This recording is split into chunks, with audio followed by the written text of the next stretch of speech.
One woman just decided, you know what? You can't take my dignity from me. I can only give that up, and I don't choose to give it up. And I will not go back to the bus. The answer is no. And Rosa Parks changed an entire society because that day she chose to focus on something else. She gave it a different meaning. This is not a command. You do not have control over me. And she decided to fight. And she changed the direction of a country and of many other countries. She started something. We forget that you don't have to be famous to have the ability to change at least your own personal history, to change the direction we go in our life. We have the power to choose, even if you haven't before. You can finally say, no more, I won't put up with that, within myself or from anybody else. And here's what I'm going to do differently. That's where the breakthroughs really start to happen. Now the question is, why do some people stand their ground and make something change versus other people just kind of accept things? Why do some people make bold decisions and other people make decisions that are based on trying to hang on to what they've got? Well, that's a more complex question to answer than we might have in a few minutes in this one session, but it is one that I've spent my life studying, because when you can change your decisions, you can change your life. When you can change the force that controls your decisions, you can change anything in your life. At some level, we have certain beliefs and values. But if I was going to make it simple, I'd say there's two things that determine your choices. The first thing is the state of mind and emotion you're in at that moment. Think about it. Have you ever snapped at somebody and had nothing to do with them? It was just the state you're in, right? You were frustrated, you were pissed off about something, and in that state of mind, whatever they said got interpreted through that state, and you made up a meaning like they were an irritant or they were interrupting you. They weren't. You probably felt bad afterwards. When we get in the wrong state, we make the wrong decisions. When you get in a strong, empowering state, you'll make a better decision. Learning how to direct your state is a big part of what my work is with people, and it's a big part of what I do in my seminars. But the other thing that affects your decisions would be what I would call your story or your blueprint. We all have kind of a story about how our life is supposed to be. It comes from a set of life experiences, interpretations. Some people think life is all about getting theirs. Some people think life is about growing and contributing. Some people think life is about making judgments. Some people think life is about saving other people's lives.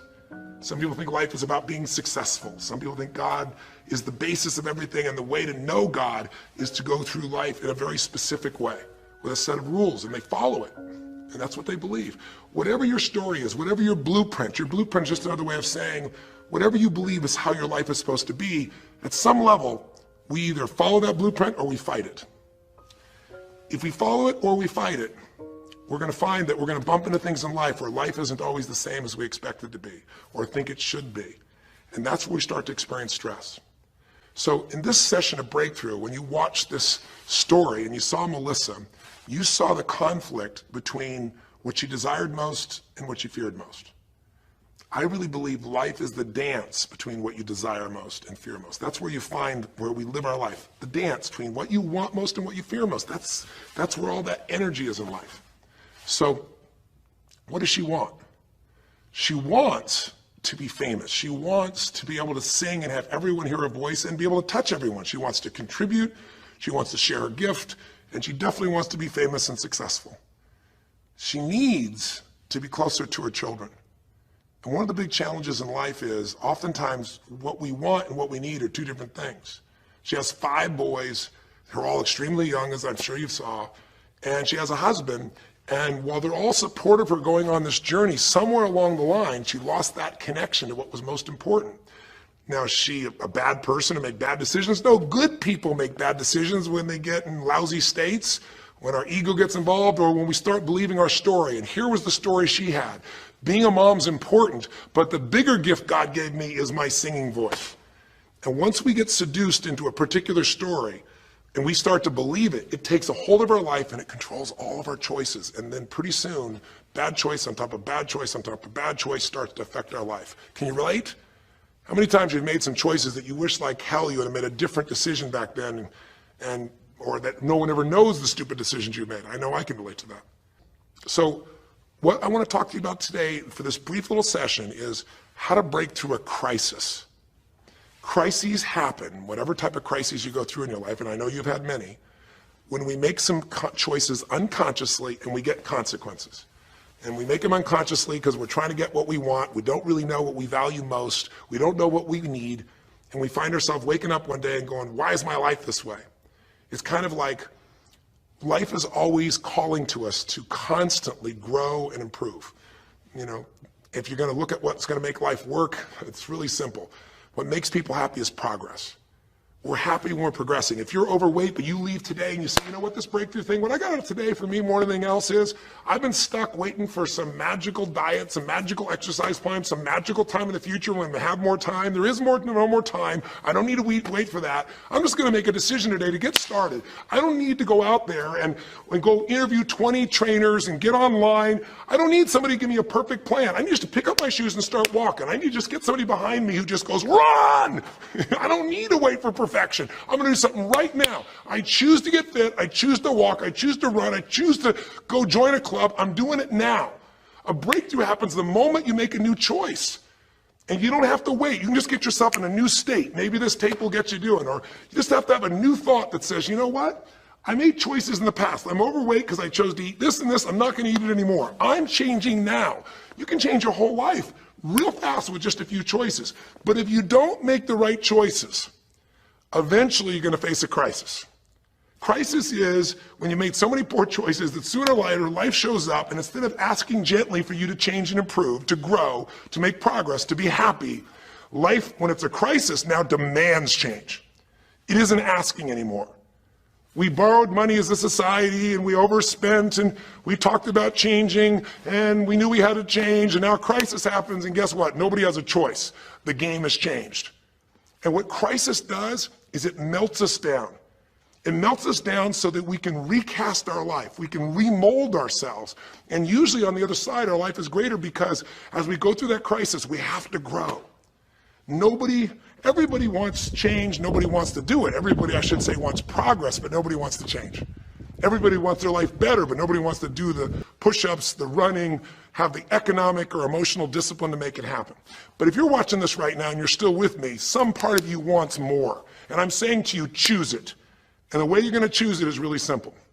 If you're in that crisis, what keeps you in the crisis is probably because you're being reinforced. Most people, they overeat, or they smoke, or they drink, or they yell at people. They keep doing it because they're rewarded. Whatever gets rewarded gets reinforced. Whatever habit or behavior is reinforced becomes a habit, and then pretty soon, do it long enough, it becomes part of your personality, and pretty soon you think it's who you are, and you just keep living that way. I mean, it's easy to see this in other people, right? It's easy to see how messed up they are and how easy they could if they just make some new choices. All you gotta do is turn on the television, some news program, some entertainment program, and you'll hear detailed descriptions about some person who is very powerful celebrity who is doing some stupid thing. Why do we see all this stuff on television? Why do we hear about every person you can imagine, from Lindsay Lohan to Britney Spears to all the way back to the old days it was Elvis or Michael Jackson or whoever it is that's in the news today in this stage of life in your country as you're watching this? It's because we want to see other people who make bad decisions so we can feel better about our own. But the reason those people don't change, Lindsay Lohan, she's got another DUI. She's putting herself at risk. She's putting other people where she could kill someone. She goes to jail, it's supposed to be 90 days. But here's the consequence. It goes to 2 weeks. And before she even gets out of the jail, she makes a deal for an interview and gets paid $1 million when she gets out for the interview. What do you think the chances of her changing when her bad behavior gets her $1 million, and I don't know if she even makes that for that much time of acting at this stage? What do you think the chances are when people around her say it's not your fault, it's not fair, they treat you unfairly? As long as we have the decision that we're not responsible, it's not our fault, we can't change anything. We have no power. So I don't know if by the time you watch this if Lindsay will have changed, but if she did, it'll be because the enablers are gone, she's taken responsibility, and she's found something she values more than attention and money for bad behavior. Now it's easy to look at that with her, but what about you and I? Where are you and I addicted to our problems? Where are you and I reinforced? So many people, when they have a big problem, listen, if things are going well, you say, oh, it's going so great. Your friends go, well, that's great. And after a while, they go, well, easy for you. But if you got a problem, people go, hey, I understand, and they connect with you. Where do we get addicted to our problems? If you want to make a new choice, if you want to make a new decision today, if you want to have a breakthrough in some area of your life, You got to give up the story that it's not your fault, and you got to give up the attention and the love and the connection and the commiserating that comes with it with other human beings. Here's how you change. 5 simple, quick steps, and then I'm going to give you a little tool that if you want to, you can go online and really make a change with. If you're going to change your life, step 1, I don't care if something has happened to you. You know, somebody has spilled oil all over where you fish. It's horrific. It's disgusting how they've dealt with it, but it's happened and you got to deal with it. Something's happened. Someone in your family's been injured. You've lost your job. I don't care what the problem is. If you're in a crisis, step number 1, see it as it is, but don't see it worse than it is. Now, what do I mean by that? I don't mean be Mr. or Miss Positive Thinking. By now, if you spend any time with me, you know I'm not about that. I'm not here to tell you, go to that garden and chant, there's no weeds, there's no weeds, there's no weeds. Doing affirmations is not going to change your life. You got to go see where the weeds are and pull them out. My point is simple. You got to see what the problem is, but you can't make it so horrific that you just give up. Today, this is the first generation in almost 100 years of Americans who now believe, the majority of Americans now believe, that the quality of life for themselves and their kids in the future is going to be worse than the past. They have, in other words, nothing to look forward to. 63% of the US as of today. Wow. When you start thinking there is no future, you go into what we call learned helplessness, a place where you just kind of give up.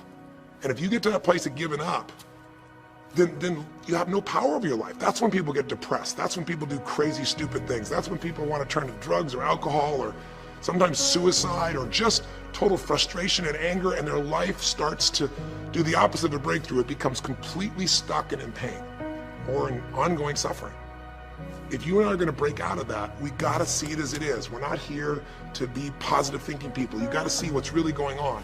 But if you're overweight, you can't say to yourself, well, I'm big boned. That's not why you're overweight. You're overweight because you don't work out, you eat certain things, you eat Cheetos all day long watching TV. I don't know what it is you do, but I know it's not just because you're big boned. You don't want to make it so it's outside your control or you can't change it. So see it as it is, but don't see it worse than it is so that you have no reason to try. Does that make sense? That's the first step. Step 2, get to the real truth and deal with it. Don't just see it as it is and not worse than it is. Don't just like balance it, but now get to the truth. I mean, listen, if the truth is you've been trying to get a job for 2 years and you truly have worked every day in a particular industry, and the number of jobs in that industry has shrunk down, and you really aren't getting that job, then you might have to look at the truth. The truth is you might have to retool. You might have to say, gosh, you know, the industry I'm in is gone. I mean, gross, simplistic example, but for years, vinyl records were around for 85 years. And it was a gigantic industry. And things came and went. During the vinyl record time, what happened? Well, there was, remember those 8-track tapes? Are you ancient enough to remember those things? Maybe you know somebody remembers those things. These big boxes, you push them in and out. Yeah, 8-tracks came and went, vinyl records were still here. And then cassette tapes came, right? And cassette tapes were smaller and more compact and more convenient and more seemingly indestructible. And they came over here and vinyl records were still selling like crazy. If you had a job in vinyl records, you kept it. But then a little thing came along called the CD. And when that happened, almost overnight, you saw an entire industry that's been around almost a century was gone. If you were the guy that worked in the vinyl record factory and knew everything about it, it was the second generation, didn't matter. It was over. And now we laugh about a CD, right? Because everything in this digital world you can have instantly. Who wants to put on a CD? Pretty rare, still available. In vinyl records, maybe there's a small market of people that are collectors, but it's gone. My point is, if you're in the vinyl record business, you got to tell yourself the truth. You got to see it as it is, not worse than it is, but you also got to get the truth and deal with it. You got to deal with the cards you're dealt. You're going to have to retool. You're going to have to change something. You might have to move.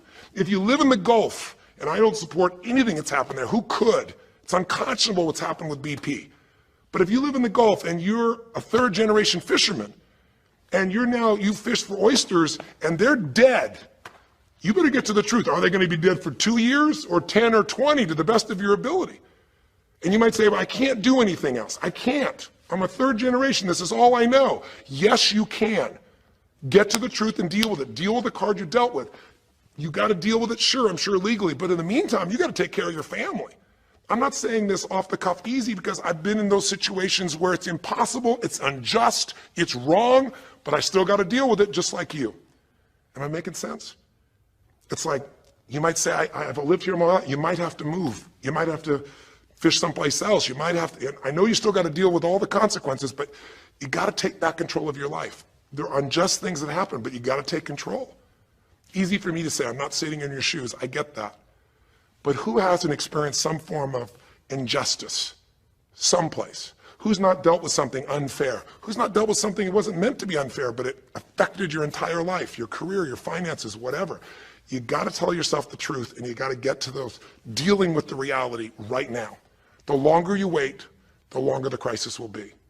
If you're having an economic crisis, got to deal with it. Got to downsize, right size, do whatever it takes. And I say, okay, Tony, well, so far you're telling me don't allow myself to make it so bad I don't try, see it as is, but don't make it worse than it is. And you're telling me get to the truth and deal with it. Well, that's nice, but how do I do that? Maybe the third step, more than just getting the role model, maybe to be more specific, is get a vision first. Get a vision and get strong.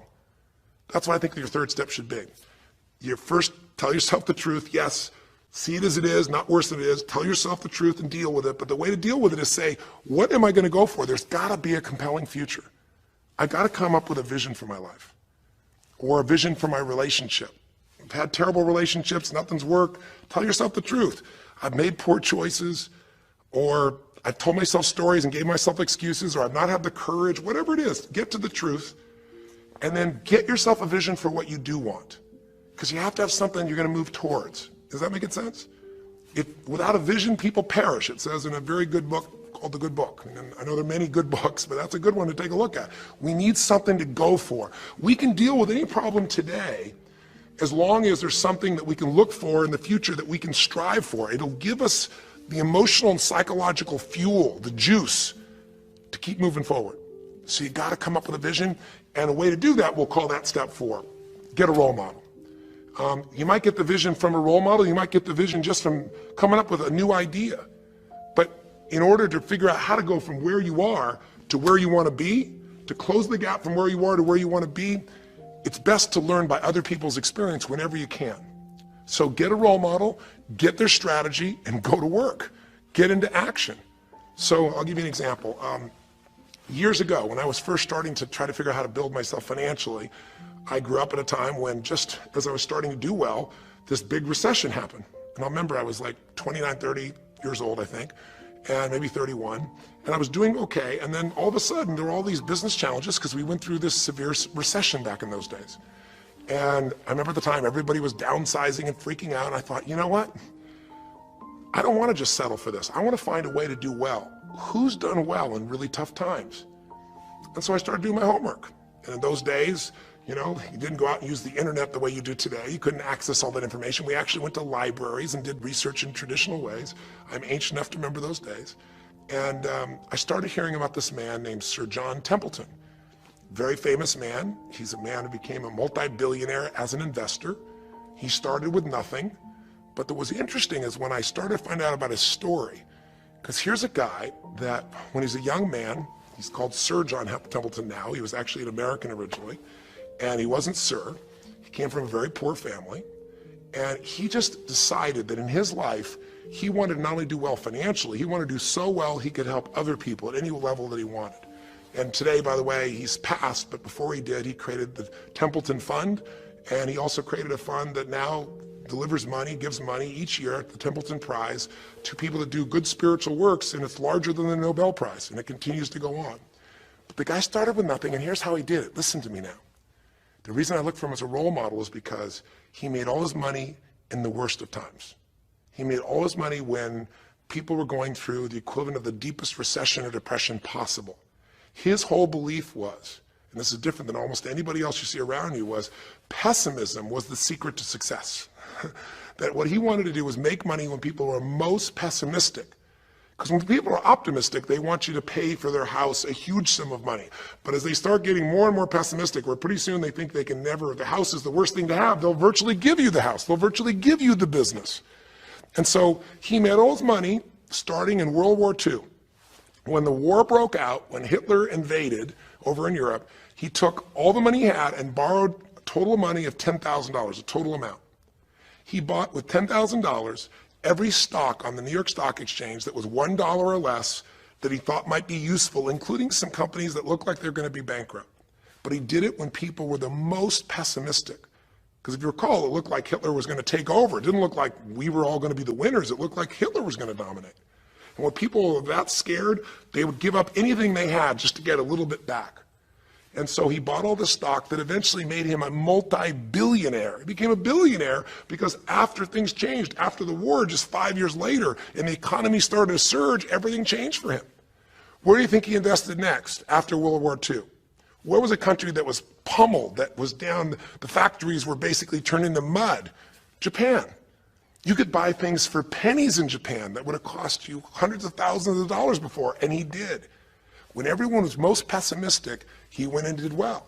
And then he sold when the 80s surged and when everybody thought Japan was the greatest country on earth and had the biggest businesses. He sold and made his maximum profit when people were overly optimistic. He did the same thing down in South America when inflation went crazy.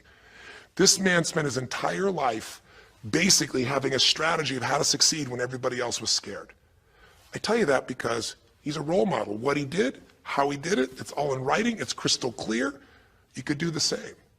But you won't be able to do it when you're telling yourself the sky is falling and it's over. When you see it worse than it is, you'll just give up. You won't do it if you don't tell yourself the truth is, you know what, this system isn't working. I got to do something. I got to change my finances. I got to change my job. I got to reach. If you don't tell yourself the truth and deal with the truth, the real truth, nothing's going to happen. You won't ever even think about a guy like John Templeton if you don't have a vision that says, I don't care how the environment is, I'm going to find a way to do well. And you won't do well unless you get a strategy based on a role model who's really done it. My whole thing is this: if anybody has something you want, they aren't lucky. They did something. If you model them, if you take similar steps, you can produce a similar result. Make sense? And then finally, the fifth step, look, if you're in a situation where you see it as is, but not worse than it is, if you've told yourself the truth and you dealt the cards you're dealt with and just decided you're going to change it and you're willing to do what's necessary, if you put yourself in a place where you got a new vision and you gotten yourself strong, if you got a role model and you got some strategy and you got yourself into action, step 5 is give much more than you expect to receive. Simple as that sounds, if you find a way to meet people's needs in business, in an intimate relationship, meeting your kids' needs, anybody's needs, the whole game changes. What happened here when all of a sudden, Melissa finds herself coming home and all of a sudden she finds out that while she's gone, her kids now don't want to talk to her, her boys, her husband has had an affair. Well, none of that could change if she would have just said, you know what? My whole life is over, I'm done. And oh, by the way, I've just lost my career too because while I'm busy trying to deal with my family, I didn't finish the record, so I lose my record deal. And oh, by the way, we don't have any financial stability, now we're losing our house. If that family would have just said it's over, if Melissa or Rick either just said it's over, it would have been over. But they told themselves the truth. We got severe problems here, but they didn't make it worse than it was. They didn't say we can't turn it around. And then they got to the truth of the infidelity, the truth of her addiction to going after fame instead of being a mom, the truth that neither one of them had been really competent at parents and had not given the energy to the kids that they deserved. The truth will set you free, but first it'll piss you off. The truth it doesn't feel good, but not feeling good is sometimes where you get your drive to change things. They started looking around and said, we don't have the skill to even manage our house, much less our finances. We got to do something different. We got to focus on our kids. We got to focus on turning things around. We got to turn our relationship around. But that wouldn't have worked unless they got a vision of starting to see, it could happen. And that's what I helped them with. I helped them get to the truth. I helped them to stop over-exaggerating. I got them to a place where they got to see that this relationship could be back alive and passionate and that these kids deserve both their parents and that she really could be a great mom and that maybe in the end she could even still have her singing career and enjoy it too, that she didn't have to give it all up. And I'm really proud of her. She did it because she found a role model. She got a vision, but she got a full role model. And the man that she works with today is a man that's sold, I think now 5 million or 10 million records. And most people outside the country business don't know his name. He's her mentor now. He's made music with, Willie Nelson, with just about anybody you can imagine in the business. And he's done it for all these years, but he's never left the central part of Texas because that's where his family is. And Melissa's had offers to go to Sony Red. She walked away because they said, you're gonna have to do these things without your family. She found out what was most important, and she made the decisions that met her needs to be a great mom. When you fight life and go, I should be a singer and not a mom, when you got 5 kids, you got a problem. When you fight life and say, the economy should be different, you're going to be stressed. Deal with what is, without exaggeration, with total honesty, dealing with the cards, coming up with a vision, finding yourself a role model that shows your strategy, work your tail off, give, keep changing your approach, and you can get where you want to go. Make sense? Now, that might sound like a lot. So to get you started, here's what I'd like you to do for this session. Start out, if you want, by taking a big crisis or problem you have and going through these steps, saying, okay, what's really true? And let me exaggerate, let me stop the exaggeration. Let me not make it worse than it is. Just let's define what's true. Let's stop the story. Just here's what it is. We got this much financial challenge. We got this physical challenge, whatever it is. And then you go to step 2. All right, let's find out the truth. Let's get the details. Let's get the details and figure out what we're going to do. And then here's where we're going to go. This is where we're going to eventually get to. It might take us longer to get where we want to go, but we're going to get here. Who's done it that we can model, that we can follow the steps in, who can coach us? And let's just work our tail off and change every day. But to give you a quick jump, sometimes when you're in the middle of crisis or crises, multiple crises, lots of things going on simultaneously, it feels a bit overwhelming. So, and you might not know a role model. You might say, Tony, I don't know who. Well, not hard on the internet these days to find role models, or come to an event. I can promise you we can show you plenty of role models. This is what I do for a living. But what you can do right away is you can model yourself. Think about it. Almost everyone alive has been through more than one tough time, crisis or multi-crises, where you're having a problem financially and you're having a problem with your family and you're having a health problem all simultaneously. Those are the intense ones, right? But if you're standing still today, most of us have found a way to get through it. And if you don't, you know someone who went through a tough time, a grandmother, an aunt, an uncle, somebody. The greatest way to make that change happen, when you break out of a, break through, you break out of a problem, you break out of a crisis, is model yourself. So we have 5 questions when you click on this link. And you can do it by video so you can see yourself, and you can share it with other people, or you can type in the answer. I'll tell you in advance what they are, and then when I'm done here, I want you to do it right away if you would. The first question is, what's been one of the toughest times in your life? What's been one of the toughest times in your life that you did get through? Maybe it was a financial situation. Maybe it was a career situation. Again, maybe it was an intimate relationship where you were crushed. You thought you could never make it through all the pain you went through there. Maybe it was a physical challenge, a health challenge. Maybe it was a lack of confidence or ability. I don't know what it was, but what was it just incredibly tough time that you did make it through? And you're just going to jot it down. Or you can do it in the video and just tell us, because you're not only going to get this answer, but we're going to create a community of people who will be role models, people that have been through hell and back, saying, here's where I was, here's what I got through, here's what shifted my life, here's what you can do. And we're creating this community as our gift to you, so that this isn't just a discussion that's one way. I want to do is start a conversation with you where we can help each other. So that first question is, what's a crisis? What's a challenge? What's a tough situation you eventually made through, but it really was difficult for you? Second question. You go back and you think about that situation. What pulled you through? What pulled you through that situation? What did you learn? What distinction? Or did you get a strategy? Or was it a belief? Or did you meet someone who helped you? Or was it just somehow you clicked into your faith and you kicked yourself into gear? What pulled you through those tough times? Was it a person? Was it a place? Was it an idea? Was it a distinction? Was it a belief? What was it? Share it with us. Type it down or tell us from your heart what it really was. Third question is just real quick. It's just for contrast. And the third question is, what was your life like before the crisis? Like right before all hell broke loose? Usually you'll say, oh, my life was so great. But when you go back and look at it, was it so great? Was it wonderful? Just out of curiosity, right before all hell broke loose. Third question is, what was your life like right before? And then the fourth question, what'd you do? What did you do to go from where you were to where you are today? What did you do to get over that situation? What did you do to get through that situation? What did you do to turn it around? What action did you take? Who did you go learn from? What skill did you go get? What did you physically do? Kind of give us the description of what you did, because we all want to know, because you can provide us a pathway. You may have been through a crisis that someone else is going through right now, and they can learn from you. They can learn the shortcut. And finally, the fifth question, maybe the most important one besides what pulled you through, and the fifth one is, how is your life actually better today because you went through this crisis? Whatever the crisis was. How are you stronger? Or are you more compassionate? because you felt that suffering? You don't want anybody else to feel it.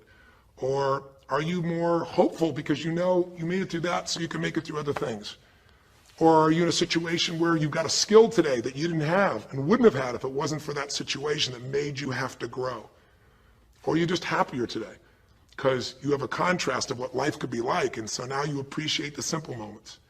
How are you better mentally, emotionally, physically, financially, or spiritually today because you went through the crisis? Even though you wouldn't want to go through it again, you don't want anybody else to go through it, how did it actually serve you in the end? I think if you answer these 5 questions, you don't need to remember them. I said them to kind of trigger you thinking. All you do is type in the answer, or you take the instructions and click on the video and go, okay, toughest time of my life? There have been so many, but I'd say when I went through this divorce, or I'd say when I was told I had this tumor, or I'd say when they told me this company was going to go bankrupt, or whatever it was. Second question, what pulled me through? God, I don't know, I guess a combination of things. One was this belief that somehow everything in life happens for a reason and a purpose. And even though I hate this, something must be calling me to grow. Or I'll tell you what it was. It was a friend that sat me down and said, man, you're going through hell. But when you're in the middle of hell, when you're pushing through hell, just keep pushing. Just keep going through it, man. I've been there. And he gave me this plan, or he gave me this strategy, or he told me, you know, this problem won't last forever. Trust me, I know it feels like it's the end of the world, but 10 years from now, you and I will be sitting here, and you'll be here with your children, and you'll be here with your wife, and we'll be talking about those tough days, and we'll actually smile and laugh about them and be so proud we made it through it together.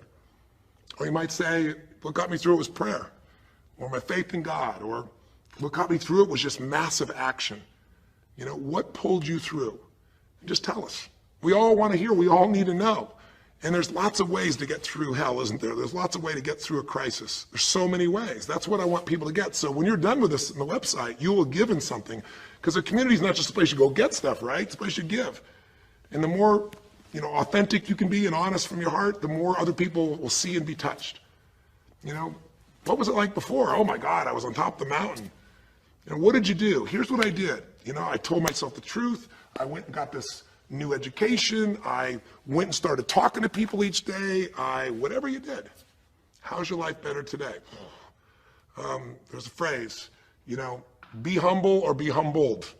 You know, I have a different level of humility because I know, you know, that as good as I may think I may be, that situation reminded me that life is not just about me, it's about we. Or, gosh, because of that, I love my wife so much because we made it through that situation together. Or because of that, man, I'm so much stronger financially. I'm on top of things. I don't let anybody spend. Whatever it is, tell us how your life's better. Okay? I don't know how long the session was. Again, there's no script here, baby. I just want to work with you heart to heart to say one thing. If you want to break through, you have to make new decisions. New choices create a new life. The only thing stopping you is some limiting belief, some belief about how life should be different or you should be different. Deal with life the way it is. Tell yourself the absolute truth. Don't make it worse than it is. Tell yourself the truth. Deal with it. Get a vision. Get strong. Get a strategy. Get a role model with a strategy and get into action, and then put your focus on taking action every day. Giving, giving, giving. Change your approach. You will get there. Go to the Power of Crisis right now. Click in. Give us your message and the answers to 5, and look at other people. You'll find people have been through things you can't imagine. A woman talking about how one day she was home and a man came in, and to try and save her children from being hurt, she had to let him rape her right in front of her kids. And when her husband found out, he came home, he was so upset he left her. And then she developed cancer. I mean, you'll see some stories here that'll blow your mind. And today she's the most happy, incredible woman, and she's helping other people who have cancer to get through it. She's healthy and strong. Her kids are strong. We need those kinds of role models. So whether your story is little or big, there is no little or big. We all need a pathway of power. And this will be a gift to yourself because it will activate your resources, and it'll be a gift to other people as well.